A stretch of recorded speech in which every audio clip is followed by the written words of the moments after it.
and they feel comfortable to share, and you get a good feel of perhaps what a meetup could be for you in your own area. And it may be very small. It could be 3 or 4 people, which is where I started, back in before 2009.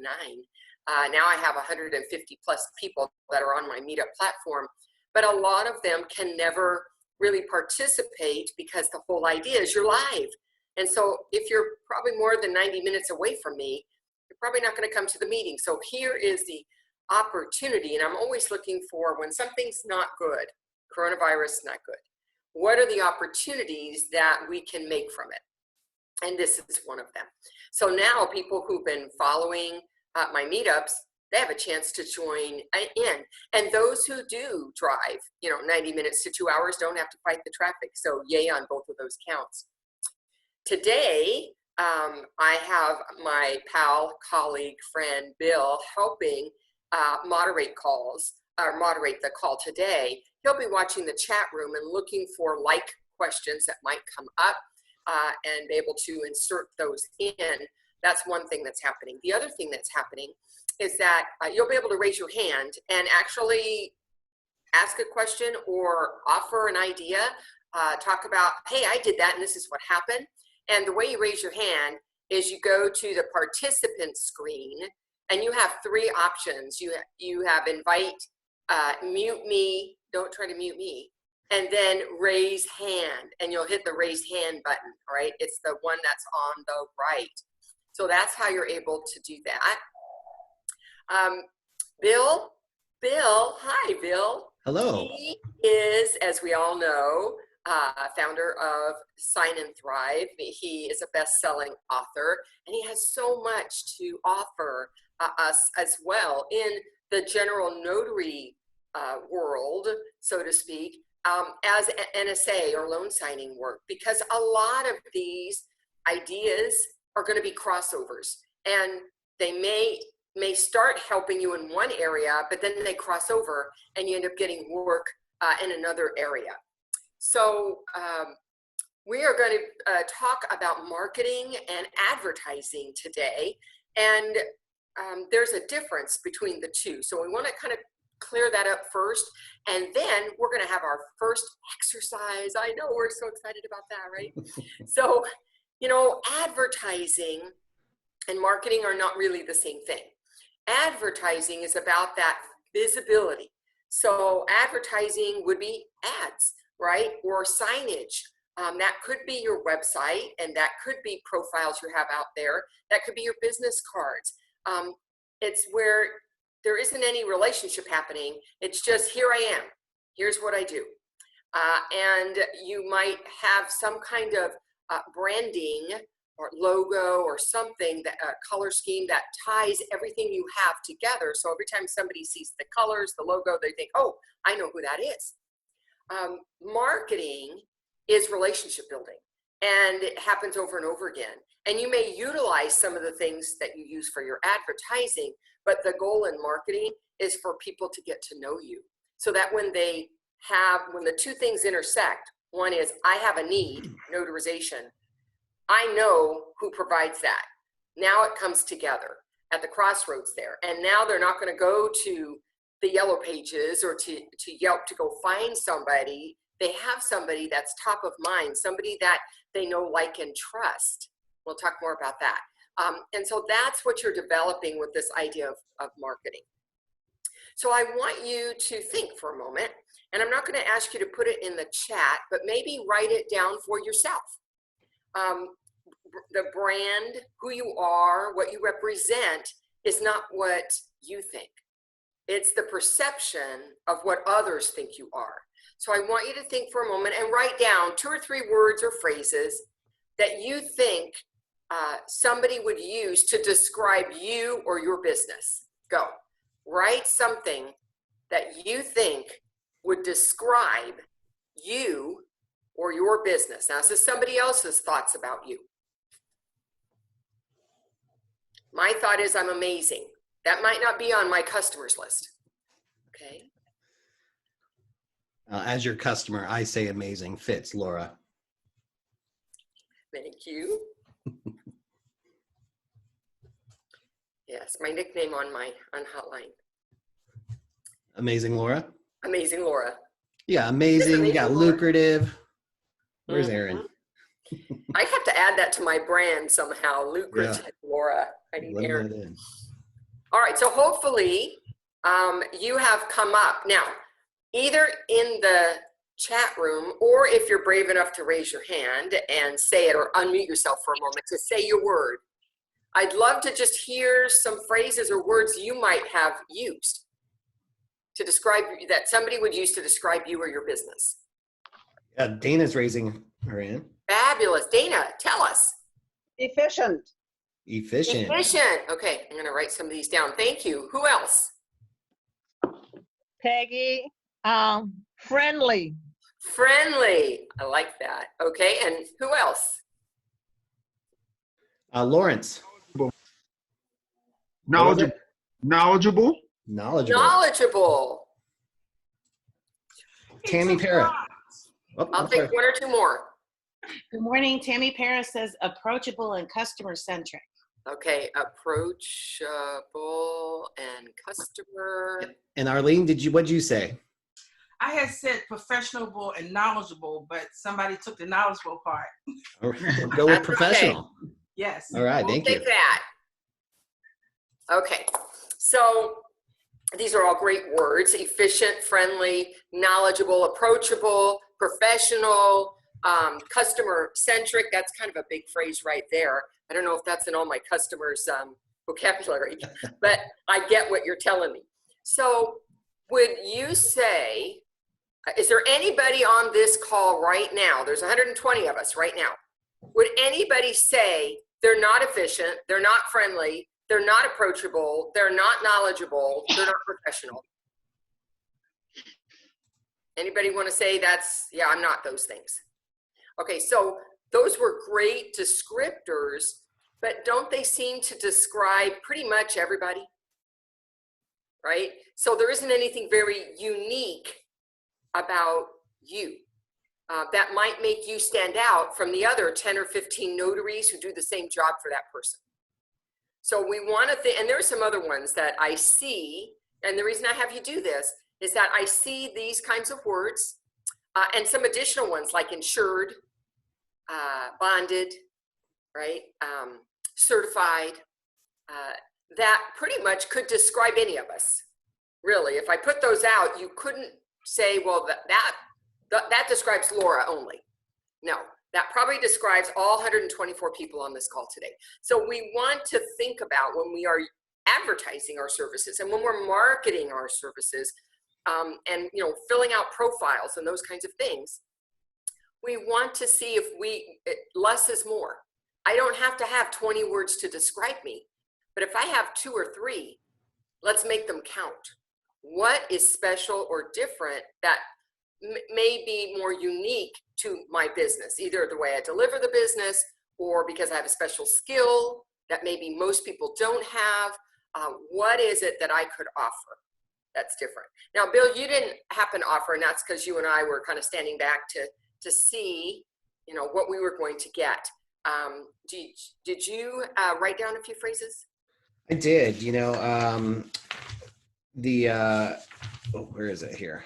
The scratch the surface ones that just initially came to mind is reliable, hustler, and expert. Okay. Now let's just take the word expert. Okay, expert. And there's lots of words that we could use that would have that meaning, expert. Do you think every single person on this call is at that level, that they would call themselves an expert? I use a phrase called the notary's notary. Ah. Right? Yeah. So I'm the notary that other notaries come to. Right? Love But that. would everybody else be able to say that? Probably not. Probably not. Yeah. There could be some on there. I could see Bill being able to say that. Carol could say that. There are people who could say that. But now I've narrowed it down. When somebody's looking at notaries and they say, wow, you mean other notaries come to this notary to find out? She must be an expert. Right? So you start to see where I'm going with this. How many of you are bilingual? This could be just a chat. I'm in the wrong, in the chat. You could just say, I am, Spanish, Filipino, Russian. Japanese, whatever Yeah. it is. Yeah. That is a precious commodity, right? Because I'm going to tell you what, my bilingual skill and Spanish would be mine. I do not put in my advertising. That's a haphazard that, somebody happens to have found me and then they ask, or it turns out they don't speak as much English because they were the signer, but somebody else was the caller. Now, I can speak Spanish conversationally, and for general notary work, I can get by. Is it good enough to do loan signing work? Absolutely not. Not in 100 years. So I don't happen to use that. So that's just not something I could use to help differentiate me. Did anybody have any ideas that they have a skill, something, it doesn't have to be a notary skill. Remember, we have past lives. We have a lot to draw from. Is there anything you can think of that describes you or a skill that you have that probably not everybody has? Maybe some, but not many. If you have that idea, oh, Creole, that's different. Creole. Yeah, Matt, lobbying. Lobbying. See, how many people are lobbyists? How many people know how to go and do that? That's a skill. That's pretty unique. That's very unique. Okay, I see paralegal. I'm not a paralegal, am I? Well, if you didn't know, I'm not. So that means this person can do things beyond notarization. So they could notarize and they might be able to prepare the document for me, right? So that to me is a skill worth mentioning. Okay. Oh, it's going by too fast. Yeah, I got a couple of good ones. You want me to read a couple out? Yeah, can you read a couple of them? Yeah, 10 I just saw herding cats, and that's my favorite phrase. I know how to herd cats. Arlene says she's 10 years federal government contract manager and with FBI clearance. Yeah, FBI clearance. So if somebody needed somebody that they felt needed that kind of background level, which is not us, most of us, that's unique, that's special. Yep, definitely. Melanie's a loan officer with experience around loans, with integrity-based customer service. Melissa's a Loan seamstress. officer. Yeah. Not everybody's a loan officer. Mhm. A loan officer is probably going to know a heck of more than all of us about loan documents. I mean, I know loan documents in terms of basic functionality, and I could tell you, what it is, and that's about the end of it. Yeah. One, because I'm not allowed to do more, but two, that's just not my background. Daryl says insurance and retirement Okay. expertise. All I right. assume. All right, you guys are getting the idea. I love this because you're digging into all of the skills, everything that makes you unique from other people. And that is what helps identify you from others. And if I'm looking for a service and I've got 5 or 6 that popped up, or I'm in a directory type service and I put in my zip code and 20 people come up, I'm going to be thinking about what do I need besides just notarization, if that was my initial reason for being there. And I'm going to look at some of these things. And I know real estate people, they have to have a license to do that. They probably have to be a background check to do that. I know that other professions are going to have certain requirements that doesn't necessarily mean they can notarize better, but it somehow makes me feel that way. Remember, perception is everything. What we know is not the same as what others think. If we were to say, what do others think notarization does? Why does anybody need a document notarized? Why would you think that? I know why you might think of it from the notary, because we're the inside out. But if you're an outsider, why do you need to get something notarized? What's your thought on that? Throw it in the chat. While you're doing that, I got to put the fan on. It's hot in here already. Whew. Okay. Here we go. It's going to be almost 90. I don't know what happened. Okay, so let me see. To make it legal. I hear that all the time. To prevent fraud. That's another good reason. To verify who they are. I hear because they had to. They have no idea why. Mm-hmm. But it said get a notary. Or they were told this has to be notarized. They have no idea why. So we know the task level, which is I certify the identity and I certify that they signed the document. I do that by either watching them sign it, or perhaps they told me they signed it, right? I might certify a copy of something if I'm in the right state to do that. So that's the task I do, but the why behind the task is a little different. And of course, the hope is that we deter fraud. I'm certifying that the right guy signed the document. Why is that important to somebody else? To make sure it was the right guy who signed it, because they weren't there at the time. So when I'm advertising and when I'm marketing, I always want to be thinking about the why I'm providing the service. So if somebody said, what do you do, right? Think about your elevator pitch. I might not say I notarize documents, because they don't really understand what that means for them. I might say, you know, that I prevent fraud, or I protect document signers, right? Or I ensure the integrity of the document or of the signature. Another thing is, I might say, you know, I provide access to this service because, you know what, I'm mobile, right? Which separates about 20% of us. 20% of us are mobile people. 80% are in a bank, in a shipping center. They don't provide mobile service. So that is a differentiator for us. I provide the access when and where you need it, right? Which happens to be my tagline for my business, where and when you need it. That's Okay, huge. great.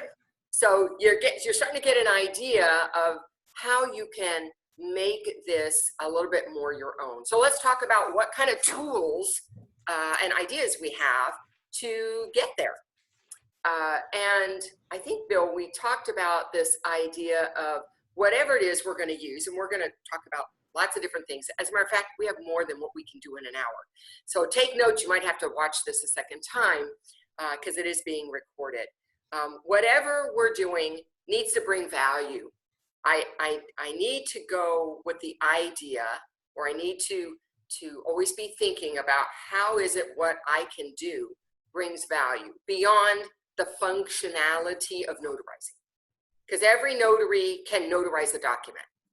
So what is it that I might bring to the table, so to speak, that maybe another notary cannot? And that's when I have to be thinking about what we just went through, this exercise of what other skills do I have, what makes me unique, why do people think, if people were to describe my business, why would they think I'm trustworthy? Why do they think that I'm approachable? Why do they think that I'm the best choice?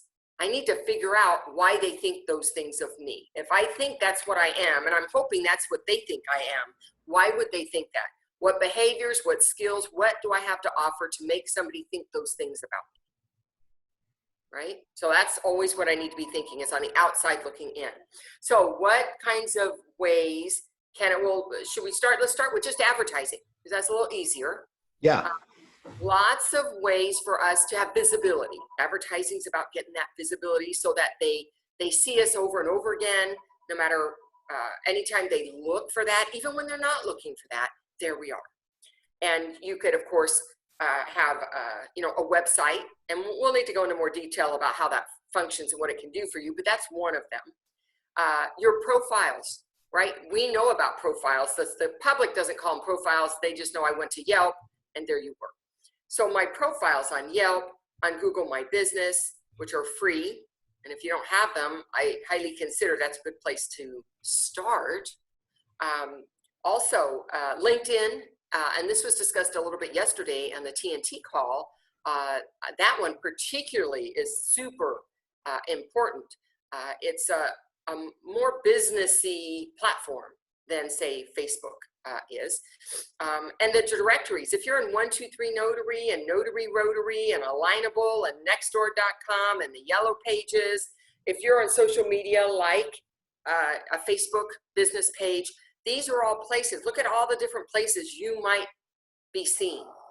So you want to be consistent, and you want to exhibit those things that would make them think those words that we first thought of. How do I make people think that of me? Bill, do you want to add anything to the advertising part? Yeah. So the first thing, to just kind of overall blanket for everything that we're going to be talking about today. As an entrepreneur, a solopreneur, as a mobile notary and loan signing agent, whatever we're doing, we have to have the basic understanding or agreement that people, your customers, are going to work with who they know, like, and trust. And then it's our responsibility, no one else's, it's our responsibility to give our potential customers as many glimpses into our life and our business and our integrity levels and our expert levels as possible, to give them the opportunity to get to know, like, and trust us. So many of us try to rush that part. We just want to stick up a sign and say, call me, I'm here, and expect it to ring. It doesn't quite work that way. Sometimes it does, but not usually. Usually there's a little more work in cultivating this. So everything you're going to hear today is about this. And just to retouch on some of the things Laura said, and maybe add some more, was that the old-fashioned way of advertising actually works really well in this old-fashioned business. So the card magnets, they actually work really well. Display ads in community newspapers or that Nextdoor app.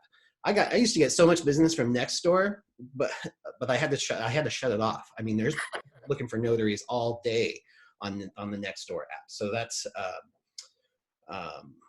a great option there. Community. I mean, that's just right there, your neighborhood. Super cheap. Sometimes those ads are free. Nextdoor is free. I think they have a paid version, but I never paid for anything on Nextdoor. And the little display ads, $23 per quarter or something. And I mean, one appointment, triples that or more. So little stuff like that can really make a difference still in this business. Well, I'll talk about that in the resource later on too. Yeah, that was what I had there. Okay, so if I mentioned a lot of things, Bill mentioned a couple of things. Is there anything that I see Craigslist? You know what? I haven't done that, but I have heard many notaries do that and they get work. That Craigslist does work. That's fabulous. I'm just looking to see if other people listed anything else. Matt added AdWords, which is huge, which I think we'll talk a little bit about too, because we're going to talk about search engine optimization a little more, right, Laura? Yeah. Yeah. So we'll get into that, but that's a great one too. Keywords on your website. And just to retouch on the profiles, guys, it's real. I know many people struggle talking about themselves. Yeah. It really, do the deep work on this. Just explore the talents, ask your top 10 friends what they think about you, how you show up to business, how you show up to life. Really dig into that and create one great, amazing profile for LinkedIn. And then you can use that on all the other profiles. Right. You don't have to reinvent the wheel every single time. It can be the same thing. You can take little snippets from it, whatever, and really cultivate that, because it's going to tie into all of this. And people are going to start to see you on this directory. They're going to see you here. When they Google your name, there's going to be all these different listings and directories and websites. It's going to make you look like a real professional, somebody they'd want to do business with. And Bill, I loved what you said. You went through it kind of fast, so I want to repeat it. Go ask. One of the things I did when I was first learning, this is over 10 years ago, and I was preparing for a workshop for a conference on branding. And what I did is I surveyed customers. My husband has his own business. He's a general contractor.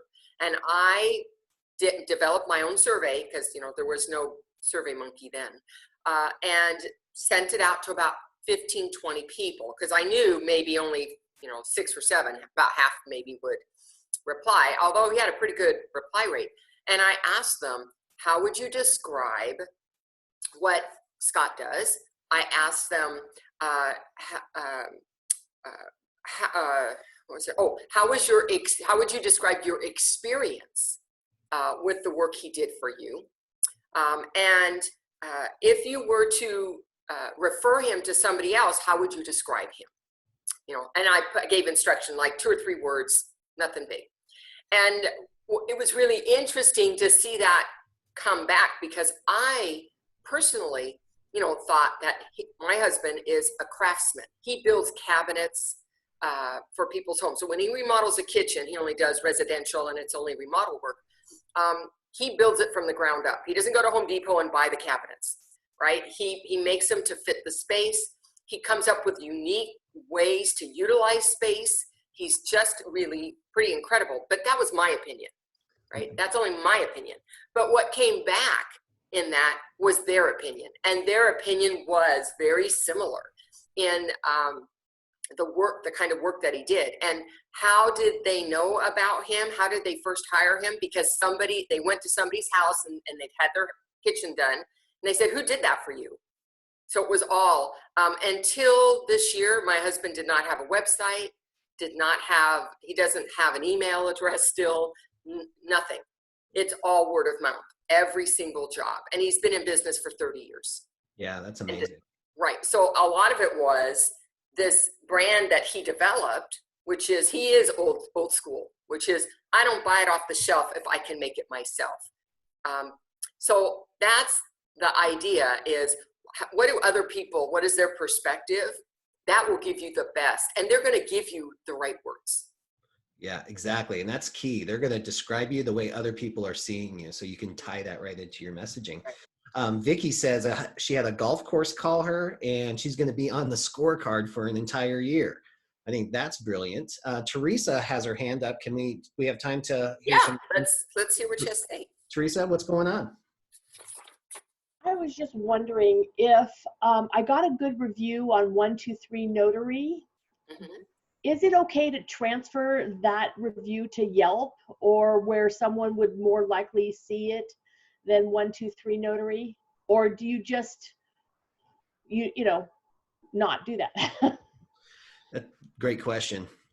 Do you know that? And you know what? I think there's some may be transferable, but a lot of times you can't move it from one platform to yet a different platform. And you're going to have to try to grow them in different platforms. Yeah, a lot of these are based on organic. So like Right. Yelp may not let you do it, but what you can do is copy and paste them and turn them into testimonials for your website. Yes, Or you and can that is turn, what I did. another great okay. idea would be to use Canva to create it, use your reviews as a Canva graphic and put it on your social media. You know, Susie from North Dakota said I was this amazing, and you turn it into a beautiful graphic and just start sharing those every now and then on your social media. That's another way you can use it. Okay, all right, thanks. Yeah, you bet. Dominice, you have your hand up too. We'll get to you before we move on to the next topic. Dominice, you want to go ahead and unmute? There you go. Good morning. Morning. Okay, so I tried Yelp out. I bought an ad and they ran the ad for me, and I was able to get a couple of clients for it, and they put a review on the website for me. And I also did some other work and had people go on and leave me a review as well. Well, Yelp ended up getting rid of all my reviews. I guess they have some type of analytics thing that they try and go through to make sure it's legit.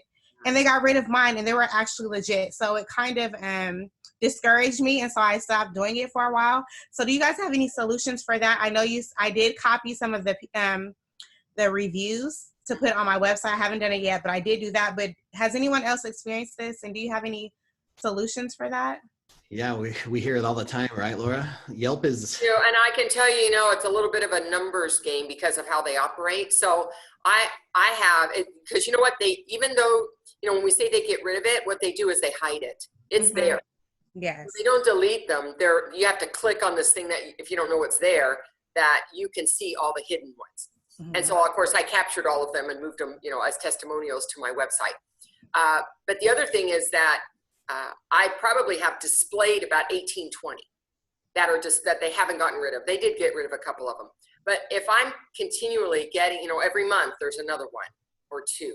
It's not about the quantity that you have at any given time. It's, are they current, right? And does it keep happening, right? So if I get one or two every single month, when somebody sees that, they say, God, this just happened last week. This just happened last month. It's not from 2015.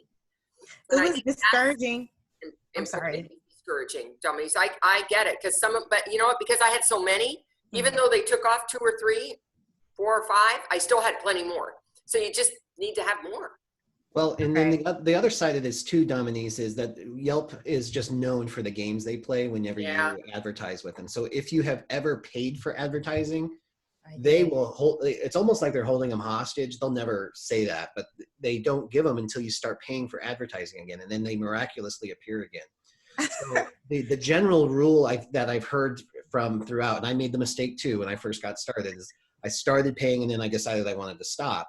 And that's where the jam up came in. So if you don't start paying for it, a lot of the ones that have had free accounts from the very beginning, they're like, oh, there's no problem with Yelp. I love Yelp. I get tons of reviews. Yeah. But if you've ever paid and then stopped paying, that's when there seems to be a jam up. So I wish I had better advice for you. I see a couple of hands up, though. Maybe there's some feedback on there that we can get to as well. Laura, do we have time for 2 more? Yelp's not the only platform. Yeah, right. Google My Business, Facebook. I mean, there's other places where you can have reviews. Yeah. Okay, thank you. Yep, you bet. All right, are we good about that? And I think I saw a question about We have 2 more with hands up. I'm sorry, say that again. We have 2 more with their hands up. Okay, go ahead. Should we go for it? Okay. Yeah, go ahead. Dana Keller. Okay, so I'm a past paralegal, and I still interact with some of the organizations that I was affiliated with while I was a paralegal. I've also joined some new organizations like ALTA and the Maricopa County Bar Association. They both put out newsletters.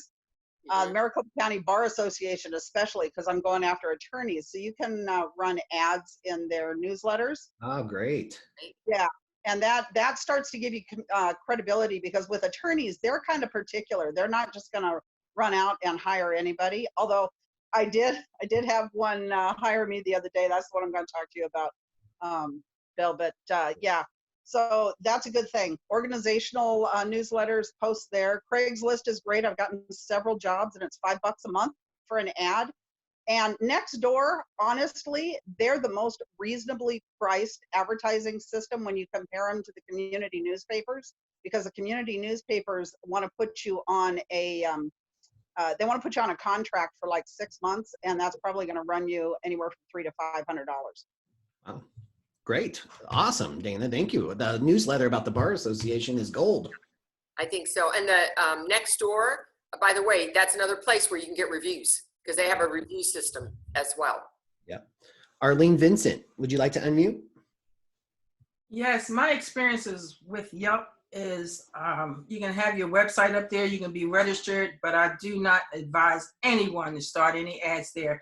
They also do not encourage people to leave feedback. Oh. They do not encourage that at all, and the sales reps will tell you that. They're not really interested in your reviews. So for me, Google My Business is probably on top of all the rest. Love that. Thank you, Arlene. Thank you for that. And that's exactly right. And Yelp has a lot of rules tied and associated with their reviews sometimes, and they have the algorithm.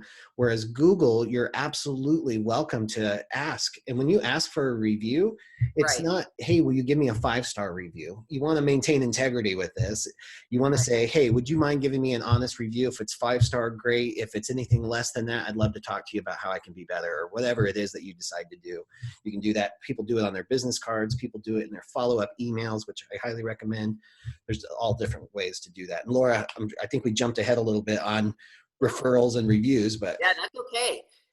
We need to cover it all. And you know, any one element is not significant by itself, right? So everything that we talk about all works together.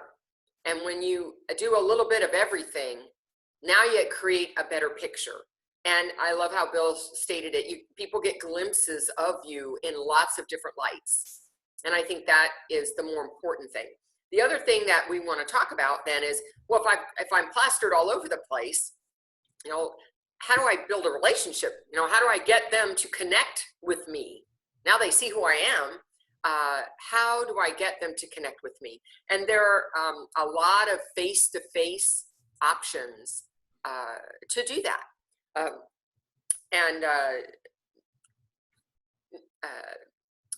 Bill had a great phrase, which now I can't think of the author where I heard it, which was super connector, where sometimes the direct approach is not the best approach. Maybe the approach is, what can I do for you?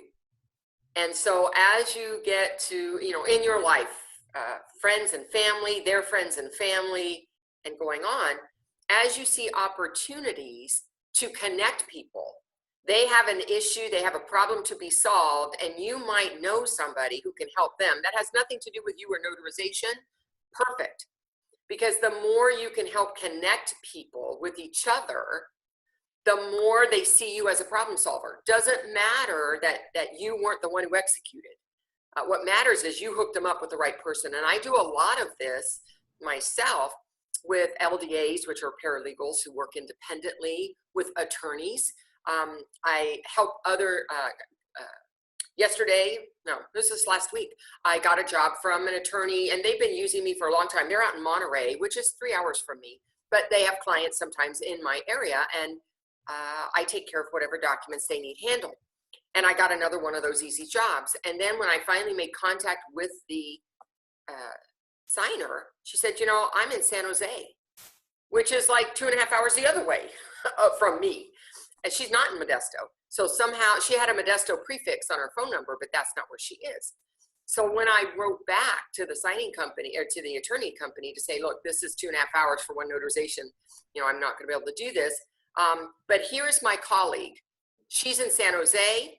She's reputable. Here's her phone number. Give her a call. She'll take care of her. Now, I had to feel pretty confident that that notary colleague I just offered is going to take care of that job. Because when they wrote back to me, said, great, we're going to call her in the morning and get it done. So now that notary colleague that I referred, she better be as good as I am, because she's a reflection of who I am. So you want to be careful, you know, when you do this, only offer up people that you personally have experienced or you believe they have, you know, the skills needed to do the job. But that's one type of connection. Now, how does that help me? I put the job out there. Well, one, it helps me because that attorney sees me to help solve their problems, and they're going to keep sending me work. How does it help me with that other notary colleague? That other notary colleague may bring connections to me, other connections. It may or may not be accidental that the person's in Modesto and it's a notary job. That's not likely, but it's more likely is she might be attending one of my meetups. As a matter of fact, she has from San Jose. She's driven all the way out. She might introduce me to other people that can help me in a different way. So that's what I mean by connecting. Bill, do you want to add anything to that? Yeah, definitely. Because this is huge, guys. If you have any vision of scaling this to any size, even just a little beyond just you or whatever the dream lifestyle, the income level, the flexibility, whatever it is for you, this skill set of connecting people when you're outside the transaction will serve you really well. There's this law of numbers rule that says that, you know, at any given funeral or any given wedding, each person would have 200 people there. That's 200 people in your network. Now with social media, I would say that's probably closer to 500 to 700, maybe even thousands of people that people influence. So when you introduce two people, you're not just introducing two individuals, you're introducing two tribes that are going to come together. So now this, to give you, Laura gave a great example of how notaries could help other notaries and their clients. You could also, outside the notary world, say, I have an insurance agent friend, and I have this client I've been trying to work with, this real estate agent, but he's just posted on Facebook that he's looking for a really great insurance broker, and I have one. Let's make that connection. You merge those two worlds. You're the one that they remember. You're the one that facilitated. You brokered that conversation, that relationship. They're going to remember you. And if it hits off, great, like you want to have confidence in that, then you have a huge network that you're now a part of, and they're going to remember that. They're going to remember, yeah, this is a notary that plays win-win. This is a notary that brings people together. He had no vested interest in doing that, no behind the scenes payment or anything. He just did that out of the kindness of his heart. That's who we're going to give business to next time. Who knows what they'll build together, and they're going to include you as part of that. I'm trying to respond. Oh. There we go.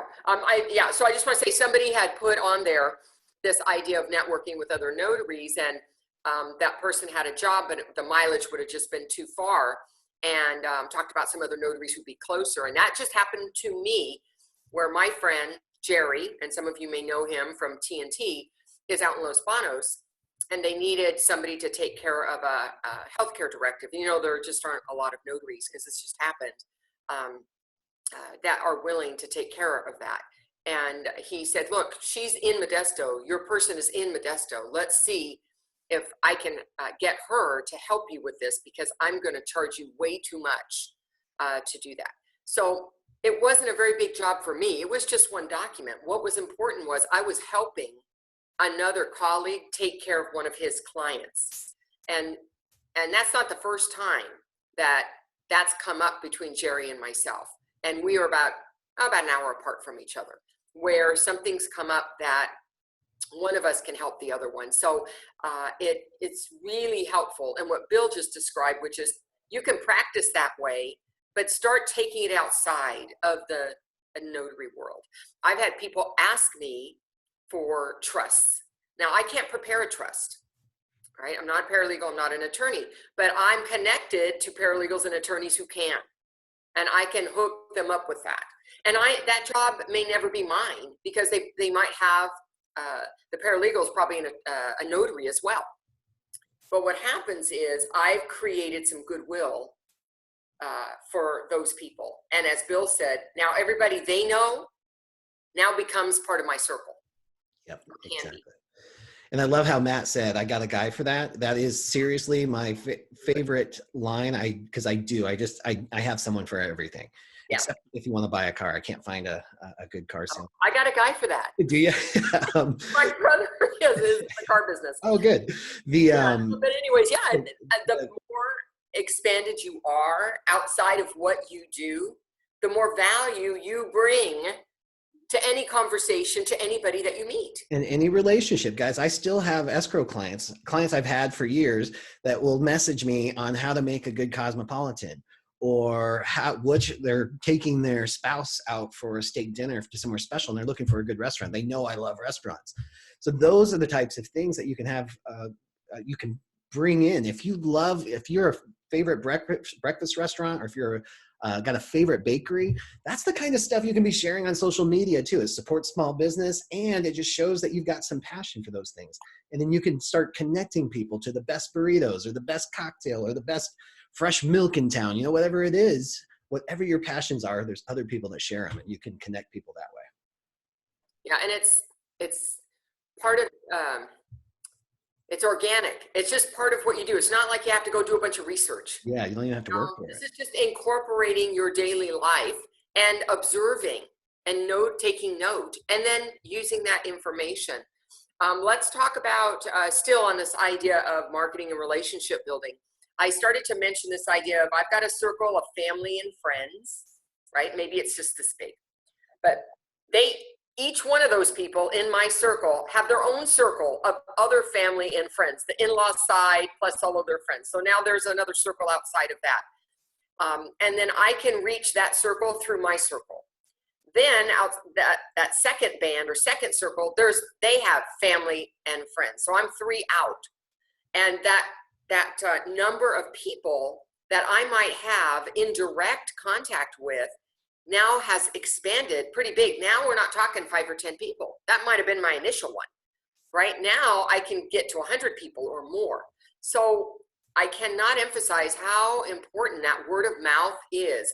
And on my personal Facebook page, I post my YouTube videos. I talk about my journey as a notary. I talk about funny things that happen to me on the road. I talk about just things that are going on, or share things that I think, wow, this is important. One of my YouTubes was about getting your healthcare directive and POA in order. This was right at the beginning, this pandemic. And I posted it on my personal page, not just on my business pages. And you know what? I had friends who reached out to me that said, oh, I haven't done that yet. I'm like, how can you not have done that yet? Do you know only 23% of adults have it in place? That means 75% of us or more don't have those important documents. For God's sakes, you can get them free. And so they reached out to me as a result, because I wasn't saying, hey, I'm a notary, bring me your documents. I was just sharing what I'm passionate about. I am very passionate about people having those 2 documents in particular in place. And so I shout it from the rooftops. And then you have 2 or 3 leads of your friends that might be looking for an attorney. So you can say, right, hey, I work with this attorney. They can definitely help you out. That's right. The fastest way to get your foot in the door, guys, is to bring somebody business. If you're trying to hook up with a real estate agent, bring them a buyer. If you're trying to hook up with an escrow officer, bring them a real estate agent. That's the fastest way to build trust and get your foot in the door. Yeah, it is. As a matter of fact, just based on what Bill just said, I'm going to give a different example where shipping centers, right? We all go into shipping centers. We got to drop these packages if you're doing NSA work of any kind. And, you know, I've talked to people and I said, well, you can't get any referral work through the shipping center. And they're like, no, they know I've been coming there for years. They've got my business card. They've never called me once. And I'm thinking, well, you know, before you drop that business card, did you bring business to them? Did you ask about how you might be helpful to them? Did you ask what their hours are and when is their notary on site? And would it be okay to refer people to you? Right? So your experience with them needs to change, because when you change that, then you change everything.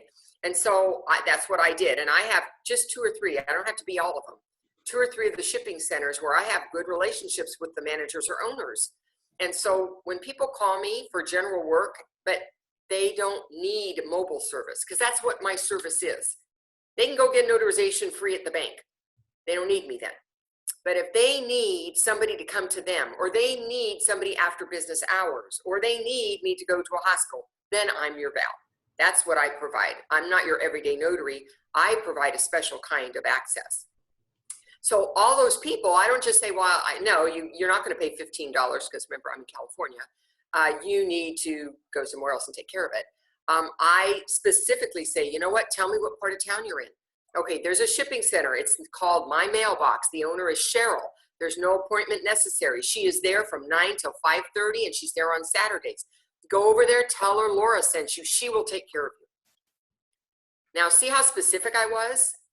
Yeah. And I have the relationship with that person. Oh, you're not on that side of town? I got another one. And now, you know what Cheryl and the other ones do when they have hospital, because they get calls for notarization for mobile work, but they can't leave. Yeah. Those are being sent my way. That is such a great relationships, Laura, because like UPS store, those mailboxes, et cetera, whatever they are, they might even have corporate power behind their search engine optimization. So when you Google notary near me, how often is it always UPS store or whatever it is? That's just they have the marketing power to do that. But if you can write on their coattails a little bit by building relationships with them, or also emulating what they're doing, the keywords they're using and those types of things too, if you want to get deeper. But just building relationships with them will get referrals.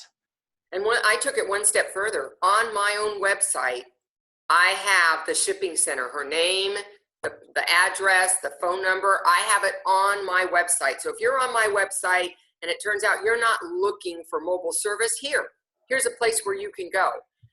And so I think promoting other businesses, even if they're offering the same service I am, I think that's a great tactic. Absolutely. To do that. Absolutely. And Teresa actually makes a great comment here that I'd like to touch on too. The UPS store near her refuses to work with her, even though she's referred people to them. So you are going to run into this, guys. I wish everybody acted like us. I wish everybody had a warm, open heart and just had a win-win philosophy. But on anything, especially with franchises like UPS stores are, you never know what the mentality is of the owners. I've had some just tell me, I don't want your printing business. Don't ever come here again. He literally said that. And the corporate was like, that's how they make their money. I don't understand why they wouldn't want you there. But I didn't argue it. I just went to a different one. There's always somebody who wants your business. There's always another option. If it's not UPS store, maybe it's some of the locally owned ones or the independent chains or a different kind of franchise. But there's somebody who wants your business. Trust that.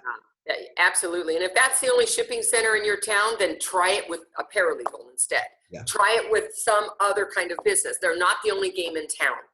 I have tried lots of things. They don't always work, or they don't always work at that time, right? Or for that purpose. Sometimes I come up with something 5 years ago, but it wasn't time for that idea yet.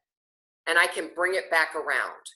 Right? And it works now, but it didn't work before. And that could be because I'm in a different place. I execute it differently. I know more now than I did then. There's a lot of reasons why something doesn't work before, but it might work now. The other thing, networking. Let's talk about this idea of networking. And when I have gone, I was a member of my local chamber, and I got onto a committee. My committee was to go to the ribbon cuttings. Ribbon cuttings are great because you only get about maybe 10 people who can pull out of their day in the middle of the day and just pop over there for 15 minutes to do a ribbon cutting and a picture for a new business.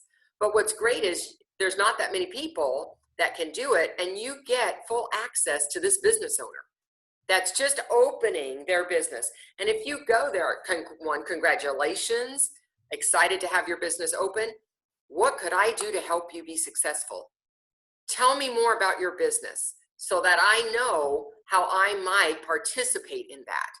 I'm not there to tell you I'm a notary. I'm not there to ask you to send people to me. I'm there to support you and to see how can I be part of that. You're in my community. I want your business to be successful. So how can I do that?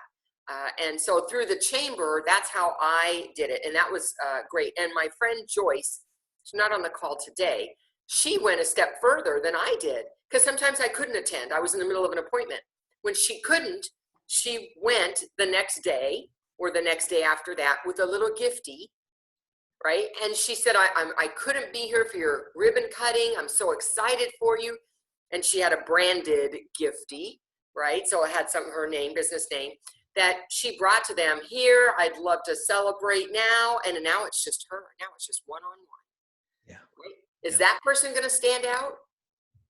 You bet they will. So I love that she did that. When I go to a networking event, I carry some business cards in my pocket or my bag, but I don't have them in my hand. I don't hand them out. When I meet somebody, I don't give it. Everybody's giving them to me.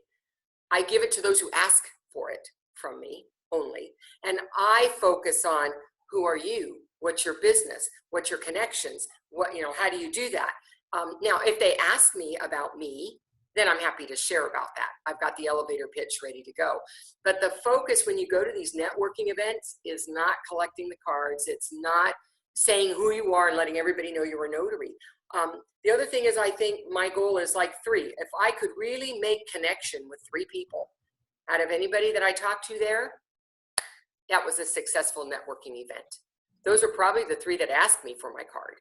Yeah. These are going to be the ones that I'm going to pull their cards out of the ones I got, and the rest I don't really care about right now. These are the ones I'm going to follow up with. Yeah. Oh shoot, my thought just left, but what popped into my head is my favorite question for these networking events. Like if you have any, if you don't like networking, if you struggle with it, so one of the best questions that you can ask is, how can I support your business? Mm-hmm. Instead of, because we all get nervous about going in and what are we going to say about us, or we don't have to. We can ask them about them. How can I support your business? What is it that I can do for you? That changes the dynamic of the conversation. Sometimes it throws people off. They're like, I don't know.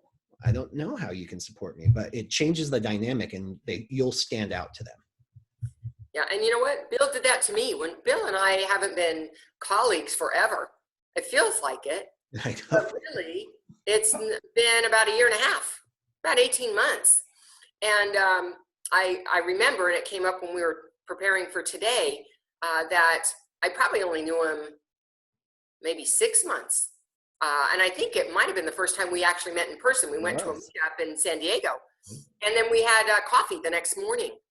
And you know what Bill said was, how can I support you? How can I help you be successful? And I was a little knocked back, like, you're going to invest your time and energy in helping me be successful? I mean, he's got his own business to worry about. And it made me stop and think, somebody cares about whether or not I could be successful. It has impact. And it has emotional impact. And you know what? We remember anything that's tied to emotions. Yeah. Much better than anything else. And you know what? Now it's been 1 year since that meeting, and my website strategy is different. My business plan is different. Everything is different. Why? Because somebody took the time to ask, how can I help you? How can I support you? So what we're sharing with you today isn't stuff I read in a book. Yeah. Some of it could be, but it's because I've tried it, I've implemented it, I've had people use it with me, and I'm here to tell you it works. And it took me over that 6-figure mark, because I wasn't 6-figure before. It made that kind of difference for me. And I think it can make that kind of difference for you. let's just take a moment to enjoy that. Yeah, awesome, Laura. Thank you for sharing that. That's amazing. Yeah, and isn't it amazing when you get to hear feedback about how you impacted somebody else? Yeah, I'm going to need a tissue here. Thank you, Laura. Jeez. Yeah, thank you for sharing that. It's been an honor. This has been awesome. Awesome. There was one other thing that I have a note here before I think we'll talk about some resources because we're getting close to the end. I told you there's just so much that we couldn't fit it all in today's call. And that is, can you differentiate yourself from a position of authority? You know, I mentioned early on about being an expert. So for instance, for my example is I teach notary law classes in the state of California. You probably will not meet another notary who knows the law for notaries as I do in California. I truly can say I'm an expert, not only because I think that, but I've actually been used as an expert witness in court. And I've been certified as an expert witness as well several times in more than one county. So my ability to speak from a place of authority comes naturally for me, because that's an area that I decided I needed to be an expert in so that I can help my clients, so that I can help other notaries. What do you have? Think about your skills. What do you have that you can be an expert? Or maybe you're an almost expert. Remember, expert to somebody who doesn't know anything doesn't take a lot to get there. Your customers don't know their documents. You look like an expert to them, even though all you know how to do is present them, right? To other notaries who know how to present them, maybe you know something more because you're a loan officer. So maybe you can impart something even more than that. So look for that opportunity to differentiate yourself with some form of expertise. I love that. And that's such a key role. Guys, step into your expertise. It's right now, if you compare yourself to other notaries or notaries who have been here for 30 years, it can be a little intimidating, but you just turn your head and look back a little bit. Number one, that's where your customers are. So you're several pages ahead in the book from your signers. But then there's other notaries back there that need your help and guidance. And maybe you can do it in a gentle way, or it's fresh in your mind because you just went through it. So there's stuff back here to help too, that will help boost that confidence too. Oh, I do know that. Oh, I can't do that. I can direct you that way. And for signers especially, because they, just like Laura talked about earlier, they're like, a notarization is a stumbling block for a lot of signers. They're like, oh, I need this paper signed. I just want my retirement money. They're making me get a notary. So if you can provide that, well, number one, that expertise to get them through that, but also their mindset of what they're hunting for, notary for this document, whatever it is, that will help you guide your conversation through social media and on the website as well. All right, anybody else? I see some stuff coming up on the chat. Does anybody want to raise their hand to? I think Lawrence has his hand up. He's had it up for a while. Lawrence, thank you for your patience. Let's do it. Hello, how are you? Good. Let's see. You covered everything I wanted to talk about. Everything. I just wanted to make a comment, and I'm following the line of thought, and it's a connected dot situation. You guys started off with being a facilitator, which is what you all are. You are facilitators, and that is how you encourage people to want your service and want you involved in their business. And since you are a facilitator, you are very interested in the success of the people that you're dealing with. And you offer that that's your service, actually. Your service is being a facilitator to make sure that, or ensure that, the people are getting what they want when they're looking to you or calling you. I'm a musician. I facilitate people feeling good. So when I see people smiling and laughing and dancing, I've done my job. And that's what you guys are doing. And I'm just saying, all this stuff is connected. None of it is separate. It's all connected. One step leads to the next step, leads to the next step. And that's all. That's why my hand was up. All right. Well, thank you, Lawrence. I appreciate that. And way to blend that. You know, that just sparks something else that I wanted to mention too, guys, is a lot of times we try to put this business persona forward, and then we go home and we just try to be who we really are, but we're putting this facade up for our business. Because a lot of times that's what we do as employees. You know, we don't want the corporate man to know anything about us. So we show up, we put a smile on our face to work the call center, and then we go home and roll our eyes and can't wait to get out of that. We can't do that when you're a solopreneur. There's no boundary between you and your business. You're everything. So that's why authenticity and showing up as who you are and constantly growing who that is, keep growing into yourself and to your business is key to your success here. There's no way to be two different people inside, and people can feel it. If you have hit a plateau, or if you're struggling getting going, or if you've noticed people act a certain way, look within. You know, what is it? Is there some way that you could change your communication style? Could you listen better? Could you make eye contact? Could you smile more? You know, RBF plays a big role in our interactions with people. So don't be afraid to look inside, but don't try to be one way to the public and a different in public. Yeah, thank you, Bill, for bringing that up, because that was one other thing I hadn't marked off our list of talking. Yeah, no problem. I'm glad we got it in there. So Laura, we are right at the 1 hour mark. We still have lots of questions though. Okay, so two things, Bill. One is I want to make sure we had some reference material that you could look to, that I want to say what it is. And then for those who can stay on the call a little longer, I'm happy to have those people. Perfect. So you have a little bit of time. So what I was going to suggest is that we real quick just remind people of the LBP, that we deliver those resources.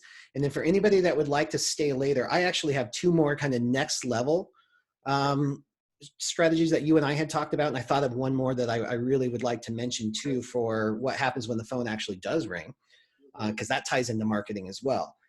So we'll talk about that after the Q&A, if that's okay. I think that'd be great. For anybody who wants to stay on, no obligation. Questions, next level thinking. Yeah, LBP, questions. So let's do resources, yeah. resources, Yeah. and of course LBP is one of those. Yeah, great. So there are some books Bill and I both read, but I think Bill is a carnivore when it comes to books. And he was just pulling them off his shelf. But one of them is called Crush It. I didn't capture the author's name of Crush It. Guys, this is Gary Vaynerchuk. Is written in 2012, little dated, but the branding message in this book will change your business. You can still implement modern techniques on that with the platforms we have today. All right. And then the other one is LinkedIn, Sandra Long. Some of us had an opportunity and some through Bill Sign and Thrive to talk with her. Yeah. For your LinkedIn, it's called LinkedIn for Personal Branding. Amazing techniques on crafting that perfect profile. Wonderful. And then there was Super Connector, the name of the book. Yep, Scott Gerber and Ryan Paw. This book will change your life for learning how to bring those 2 networks of people together. And then Lunching with Lions. Yes, great for the networking adverse. If you have any issues with that, it's all about authenticity and networking. And then Bagels versus Croissants, which is Robbie Samuels. Yes, great book too. He's fabulous. And then I can't read my own, Likeable Social Media by Dave Kirpin. Yeah. If you're wondering what to write on social media, this is a great guide for that. It's written in a very casual style. It's even funny, but really good stuff in there. And then the other one that I found too was this Guerrilla Selling. This is really the old version. I used this for several of my businesses in the early 2000s, but it's really about just opening your mind to possibilities. A lot of the stuff in here I didn't actually do, but it spawned an idea for something else. So that's half the reason to read right there, is just what your brain does with it. So there are many resources out there, but those were just a few that seem to, hold that up, that seem to be part of that. And of course, Bill's Sign and Thrive book, if you haven't read it, I have read it, and I highly recommend it because, that is our business specifically. And he brings together the ideas about marketing and relationship building specifically within our world. So those are the resources. And then the last resource would be the LBP. Do you want to talk about that? You want me to talk about that? Yeah, well, I'll be happy to. I'll do it because I want to brag about it a little bit, because Laura has really done a really good job with this training. I know many of you on the call already have LBP. That's great. If you don't know what LBP is, it's called Laura Biewer Presents, and it is a training library with live training calls that Laura has done for general notary work specifically. That's really difficult to get really detailed, like in it, training with general notary work. It's all real, just glances over the top, doesn't really dig deep, but Laura digs deep. Some of these modules are even 2 hours long. Just going through a living trust package, or the last wills and testaments, the powers of attorney, you know, all those critical documents that we run into every day. And she's compiled it into the LBP library, has all the resources, the downloads, all of that stuff in there too. It's only $97 for lifetime access. And she's extending the TNT discount to you. So if you use coupon code TNT, you can save 15%. I'm going to go ahead and type it into the chat window right now, where you can find that for anybody who is interested. Fabulous. Thank you very much. And of course, besides those modules, there's a private Facebook community for LBP where we talk about general notary work, and people can post questions, and everybody's really supportive in that group. And the other thing is that I have the ability for you to schedule a call with me. If you have follow-up questions after you've watched any module, you need to talk to me about this, go to my website, which is coachmelaura.com, and you'll see the little blue button that says schedule a call. And then you can schedule a 15-minute call with me, and we can talk about whatever it is you need to talk about. Yeah, that's huge. Okay, guys. Well, thank you so much for that. And Laura, thank you for that amazing presentation. Now I know we have some great questions. So let's start moving on. Still feel free to unmute or just raise your hand and we'll call on you. We have a few in line right now. And then after this Q&A, guys, I'll go into those two suggestions for next level. All right, Dana Keller, you're up. You still with us, Dana? Hello? I see her name. I see her name, her box. I see your name, but something with your audio changed, Dana. So I'll come back to you. Paula, I see your hand up. You want to unmute? I'll unmute you. Hold on. There you go, Paula. Hi, Bill. Hi, Laura. How are you guys? Good. I just wanted to add for what Laura was talking about. I don't know if it's not appropriate anymore because we're not in that topic anymore. But you were saying about the ribbon cutting. And to me, the ribbon cutting has been so awesome because I was part of the chamber for quite a bit of time. And then I would go to the ribbon cutting and then I would meet with the owner of the business and introduce myself just like you were talking about. And then check in a week later, see how business was going for them, or maybe a month later. And they really appreciate it because then they share your information with their connections. And then the other thing was, especially when it was restaurants, ribbon cutting for restaurants, not only you get free food, but you would, I would also follow up with them and tell them if they would be willing to open up their restaurant for networking meetings to help them grow more. And they really appreciate that because they see that you're trying to help them out and bring in clients. And a lot of them jumped on it. So just wanted to share that with everyone else so that you could think outside of the box and then just go and try to help them out that way.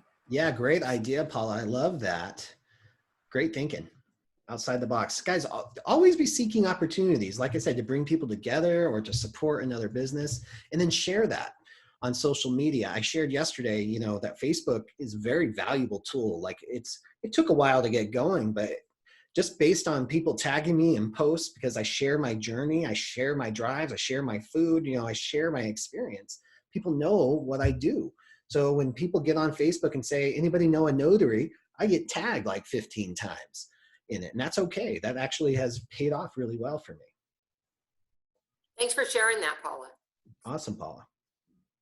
Okay, did anybody else have their hand up? Did we get everybody? Yeah, we had a few, but now I don't see them. So guys, if you'd like to raise your hand.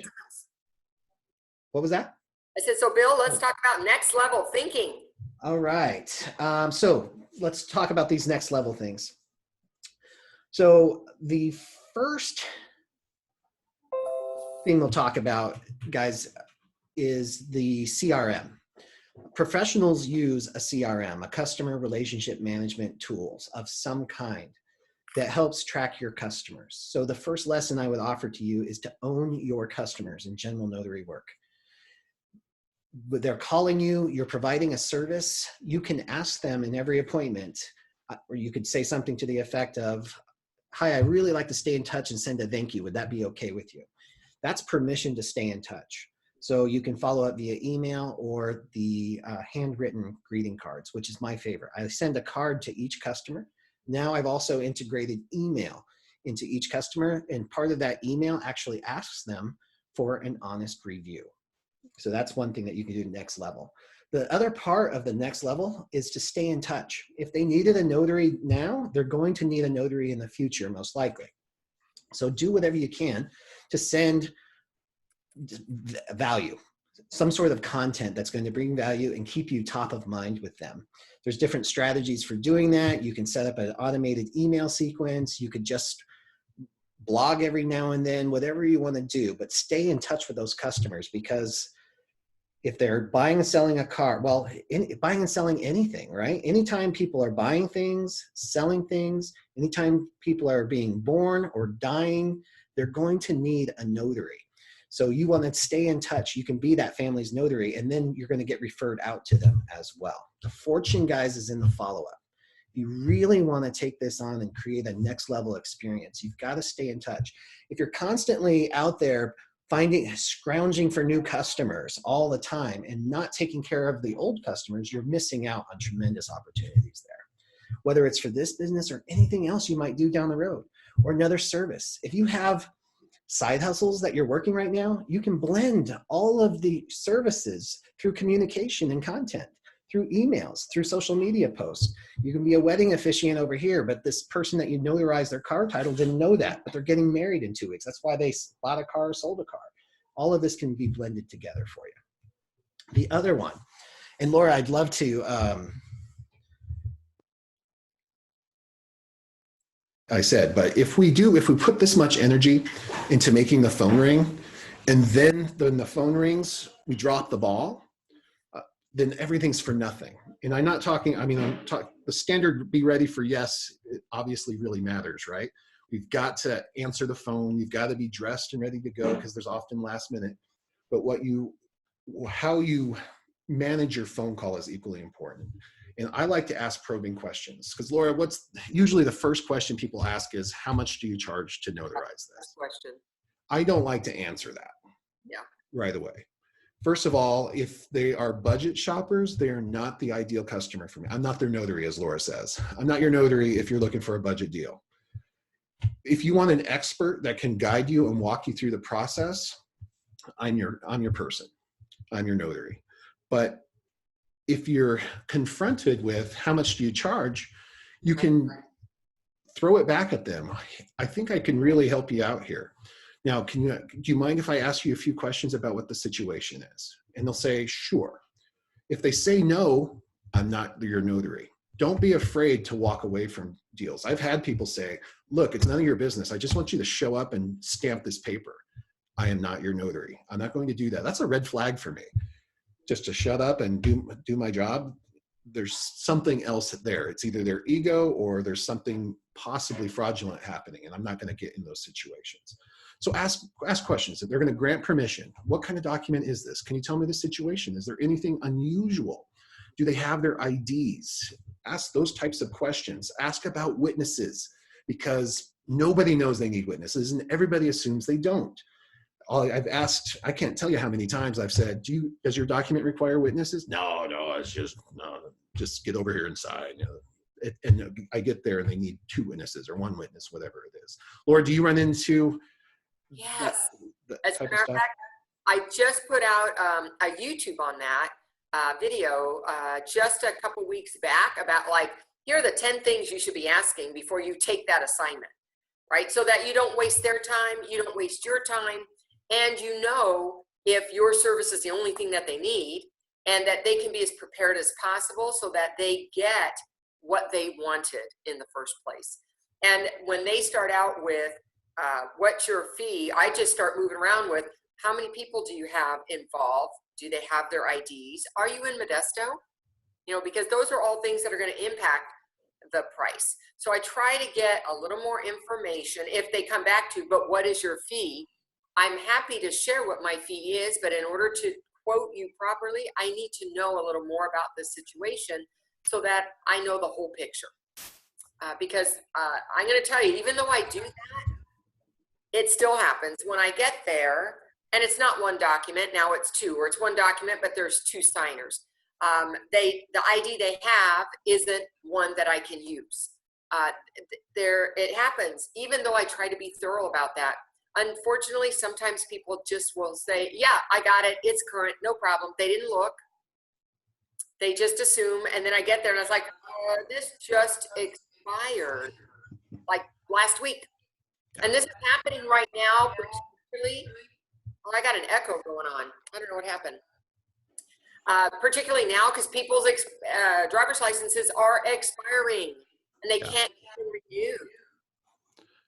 Yes, exactly. So you're going to run into all those things, but the key is to this is building a relationship. That's why we're really asking the questions. You know, obviously we need information and data to make an accurate quote.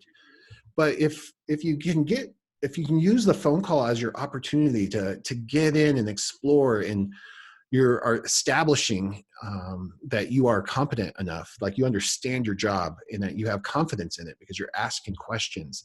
You're asking questions about the integrity. You might even bring up integrity because people don't understand the notarizations. But most importantly, in the four pillars is you're establishing likability. You know, are you somebody they're going to want to work with? And as you do that, and maybe the appointment calls for humor, maybe it doesn't. So as you ask for those questions, you can figure it out, but you can plant some humor. You can talk about some empathy or some compassion if the situation calls for it. You can change your voice tone like mine just did, apparently. It went to very white all of a sudden. I don't know what happened there, but you can adjust those tones based on that data. But at the end of those probing questions and building that relationship, the focus becomes less about the price and more about the service. And that's what we want to get to. We want to get to the point, okay, Bob, so based on the information that you gave me, I believe I can help you. I think at 7 p.m. tonight is totally acceptable. I can meet you there. The price is going to be such and such for this, and this is going to cover da, da, da. Does that work for you? Yeah, that sounds great. We've got a deal. Great. And no, that's too much. Can you work with me? And then you can make the decision on that. You're the business person. You can come down if you need to, or not. Laura, any other suggestions on that? No, I just really love the idea of showing that you're a full service. It's not just about the task of notarizing a document. And I think when you can help paint the picture for your client that you're about the overall result, I think that speaks to them, and that's what will allow them to say, you know what, I need to pay for this, which may be more expensive than I could have gotten it for free at the bank, right? I'm willing to pay for that because I'm willing to pay for what this person brings. Yeah, and that's the key. That's business, guys. That's your unique element that you bring to it. It's not going to get every deal.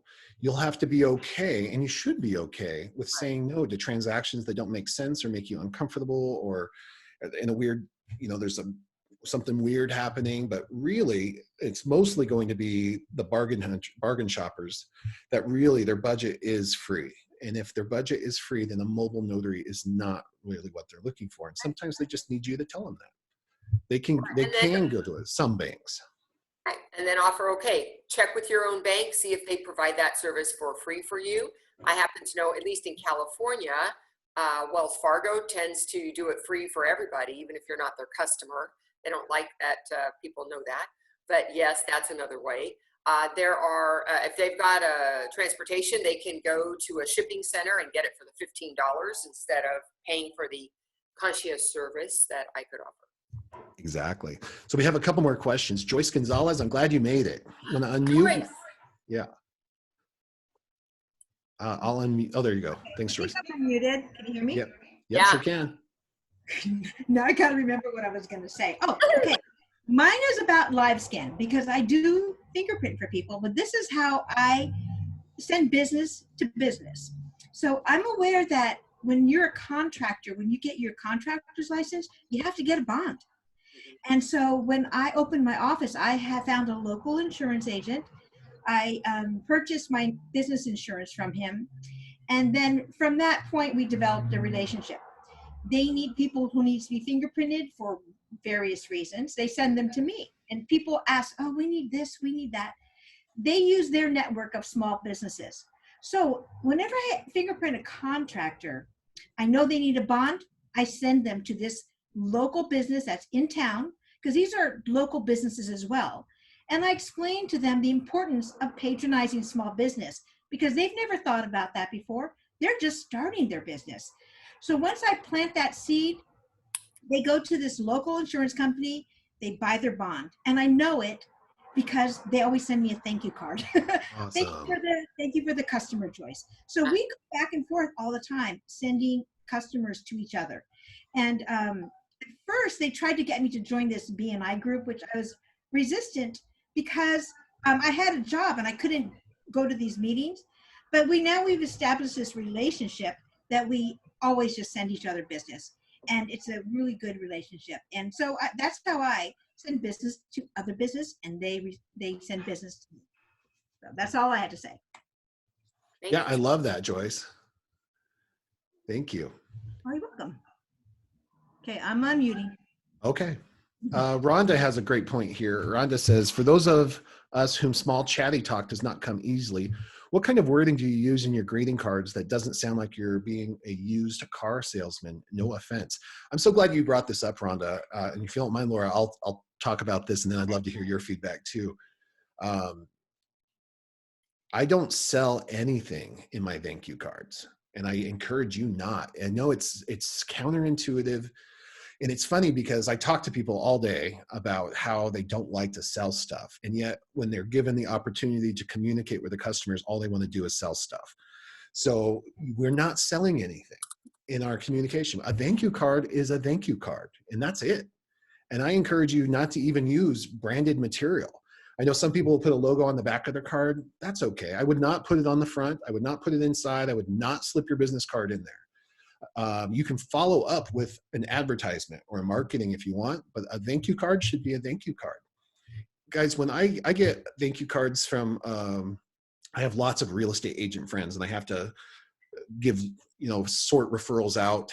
And I've got some that send me just a genuine warm thank you card. Those are the ones that go up on my mantle or my shelf or whatever. The ones that I open and their business card falls out, those are the ones that get in the recycle bin. It's not that it's not sweet to get, but it's just an advertisement. And I throw advertisements away. I want the heartfelt message. Just, I sign all my cards, Bill the Notary, and I only do that to prompt them, to remind them, because we may have only been in the same room together for 7 minutes. So they might have forgotten me. So I'll sign it, Bill the Notary. And that's it. And then they're in a sequence so I can follow up. I've got their address. I've got their email. I can follow up. I can deliver content and value. I can tell them what's going on in the world, in my world, what I can do for them, what's new. Are there new laws that impact their ID? All those. I've sent out emails on the travel IDs and that kind of stuff in my state. That's how you can continue the conversation that way. Does that help answer the question, Rhonda?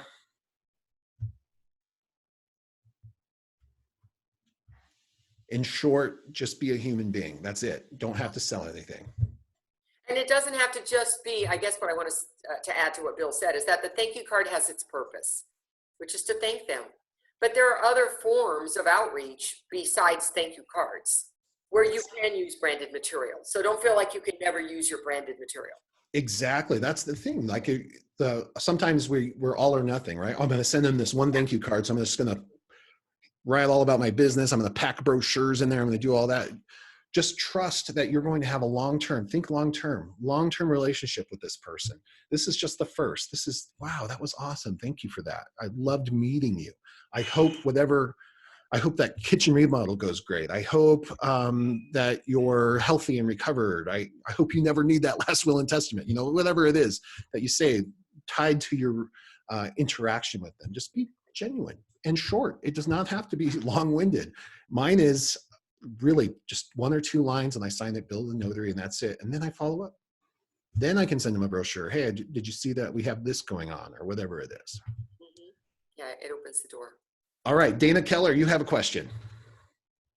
So I missed part of what you were talking about the thank you cards because I had doctors and nurses in my room. But I wanted to get your opinion. Now, because I work 2 jobs, I do the notary thing and then I have an actual, 3/4 time job. It's really hard for me to hand write notary cards. I just don't have the time to do it. So I signed up for Hallmark's e-card subscription. And I just basically send them a real nice electronic greeting card, and I just put, Keller and Associates realizes you could have chosen any notary firm. Thank you for choosing us. I look forward to doing business with you again. And that's pretty much it. So you might want to warm up that message a little bit. Yeah, I'm limited to the number of characters that I can put in there. So, but yeah. Most of that one is really more so for business. If it was a person that I was sending it to, then yeah, it would be a little more personal. Yeah, I would, especially this day and age, I would really warm things up and really focus on the humanity component all the time, but especially right now. Don't be afraid to warm things up, maybe a little more than you feel comfortable even. Yeah, but what's your opinion on e-cards?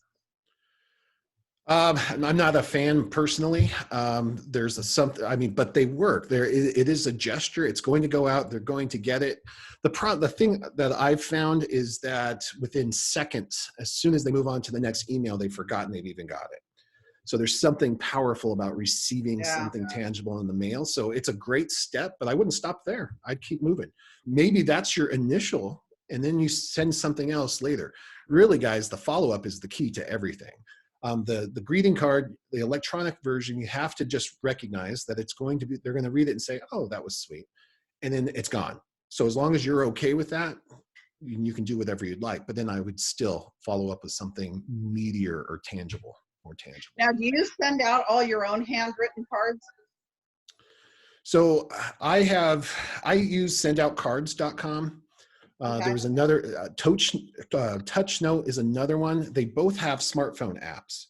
So, Okay. and Send Out Cards in particular has my handwriting on file. So I can type in electronically what I wanted to do, and it comes to them and it looks handwritten, even though they can tell it's not. But still, the customization of the card, sometimes I'm including a picture of their pet. Sometimes I'm including a picture of their backyard before picture. And I'll even say, this is your before picture, or whatever. You can have a lot of fun with the customization. The key is what is said. So when I write those lines, I type, and I'm doing this in their drive, like in front of their house. I have 4 things I do before I leave every appointment.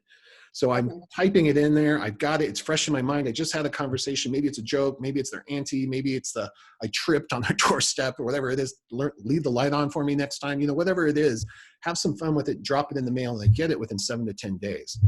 And that's how I do that. And then I send an email right there as well. So they get the email first, and then 7 to 10 days later, they get the handwritten card. Okay, and you said it was sendoutcards.com and touchnote.com? And TouchNote, and you can also make your own cards. Some of those services are expensive. So if a budget is a concern, handwrite your own. There's nothing wrong with that. And it can be just a quick thank you. It was great to meet you, and that's it. Right. And set yourself up for success, guys. Have the envelopes pre-stamped. Have them ready to go in your car. So it's real easy to do it. And I would recommend to you, if you're thinking, wow, this would be really great, I'll just wait to the end of the day to do it. Don't do that. That's setting yourself up for failure, because you will be exhausted. You're not going to do your invoicing. You're not going to do your taxes. You're not going to do thank you cards at the end of a long day. So try to build it into your routine and your system, so it's just taken care of after every appointment. All right. Thank you. Well, we have one more hand up. Can we take that one from Paula? Sure. Hi, Paula. Sorry, I forget how to unmute myself. I'm on a new computer. So I wanted to tell you guys, I hate to say this, but I am too lazy to write because I have so much going on. So what I do, which has really helped my business, is I send a text to the clients. And with, I know you say they'll not to send your branding or your, but I always send my digital business card so they know who's the one texting them. Yeah, great. And I just send, you know, thank you, or so nice to meet you. I'm so excited for your new home, depending if it's the real estate agent, the buyer, the lender, whoever it is. And what I like is when on my downtime, I go back to my text history and I go all the way to the bottom, and then I'll just send a quick hi, you know, and they'll know that it's me because there's a history. And then, or if the client reaches out to me, when you write out cards, like I have a memory of a fish, I forget every 3 seconds. So when they reply to my text, maybe a year later, I still have a history of who they were and I remember the conversation. So then I can easily say like, oh my gosh, how are you doing? How are you enjoying the house? Or, you know, your refi or whatever it is. And they feel so special because she remembers me. Like, wow, you know, that's so awesome. And they will just, you know, invite you to everything now, you know, whether it is, whatever it is that they have going on, or they just refer you to other friends and family. So for me, that helps because, like I said, I have a bad memory. And going back to my text history just reads the face of the person who I notarized or who I met with or so. So anyway, so that. for those who don't, and it's free. Like I like it because I'm a free girl. I love anything that's free. I'm gonna be there. So I just believe in keeping more in your pocket and try to take advantage of the free resources that are out there. Yeah, excellent. Thank you, Paula. Yeah, I'm a huge texter for that very reason too. Anything that prompts you to remind you of the conversation so you can tie into it is going to be very beneficial. And it looks like we have one more question, Laura. Do we have time? And another, Yeah, one more question, and I think we should wrap up. just really quick though, I wanted to tell you too, if you're like embarrassed about typing or you're in your car, use your voice. Send them your voice text, your voice greeting, and that really helps. They like to hear you. So just another thing that I use too. Excellent. And I just wanted to expand on that a little bit, Paula. That's a great suggestion. We're not talking about voice to text where you write typing in, but you can leave a voice, like a voice text message that gets sent over. And that actually goes over quite well too, because they can listen to it right from their text messages. They don't have to, it's not like a voicemail. And great. Paula, if you're able to share where you got your digital business card, I know a lot of people are asking that in the chat window. Yeah, so whoever created your business card, when they send you a proof before they actually print your card, that's what you use as your digital business card. You just crop it, save it on your phone, and you send that to your clients. That's how I did it. Excellent. So And it's calling my digital business card. Yeah. It's just basically a screenshot of your business card. So you can take a picture of your business card and do the exact same thing that way too, guys. Excellent. Mm-hmm. Yeah. All right, Arlene, we have time for one more question. Want to unmute? Yes, there's one more thing I just wanted to cover. I always research information as much as I can learn about the notary business. I do that on a daily, even if I just chart out an hour of my time just to learn something new for the state of Pennsylvania. But I got on the website the other day, and it's a guy, he's a traveling notary, and he has people actually paying half of his fee before he does the job. And then he has on his website, he charges $10 for every 15 minutes that someone is late for the signing. I had never seen anything like that before. I think it's kind of a little overkill, but I had a few complaints about it, but I don't know the guy, never went on there, kind of not making anything. Have you ever heard of that before? Laura? I've heard of it. I don't happen to do it myself, but I've heard people request prepayment through their website. I've seen disclaimers that there's a wait fee if it's beyond what was considered a part of the appointment. I don't happen to. No, I don't either. Every now and then, guys, there's always going to be somebody who burns you on something, but I don't make policies based on exceptions to the rule. I truly don't think that's good practice from where I'm coming from. Yeah. And if you want a reputation of being a professional type notary public, you can talk to them. Like you said, I have a list. You answer. I don't even have a list anymore. You answer all the pertinent questions prior to going out, as far as the identification, as far as the type of document they have. It's a power of attorney. If you're in Pennsylvania, you have to have 2 witnesses, or your witness is going to be available. I ask all the questions, but I have yet to think about pre-charging them in advance. That part I don't think might go over well. I don't think it's good business sense either. You know, I tend to agree with you, but the problem is that most of the public doesn't know really what they have or what they need. So if you charge somebody ahead of time and then you get there and then it's different than what they explained over the phone, then you got to go through the whole process again, and it might be inaccurate. You might have to give money back, and then you got to do the refunds and all of that. It just doesn't make a whole lot of sense. But I bet in some markets, you know, maybe in Manhattan or maybe in some cities where it makes sense, it just makes sense. But I have yet to hear where it does, where it's a real solid case. Also, this last thing I would like, I want Laura and Bill's personal thoughts on my website, which is arlenenotary.com. And just tell me what you think. I don't care how critical as it may be. I would really appreciate it. All right, I'll take a look at that and give you some feedback after the fact, guys. I apologize. I'm about 6 minutes late to my mastermind meeting, so we are going to have to wrap this up. Okay, thanks everybody. Thank you, Laura and Bill. We love you guys. We'll put out the link later today or tomorrow. Yep, sounds good, guys. Thank you so much. All right, we'll see you next week. Thank you. Next week, Ron.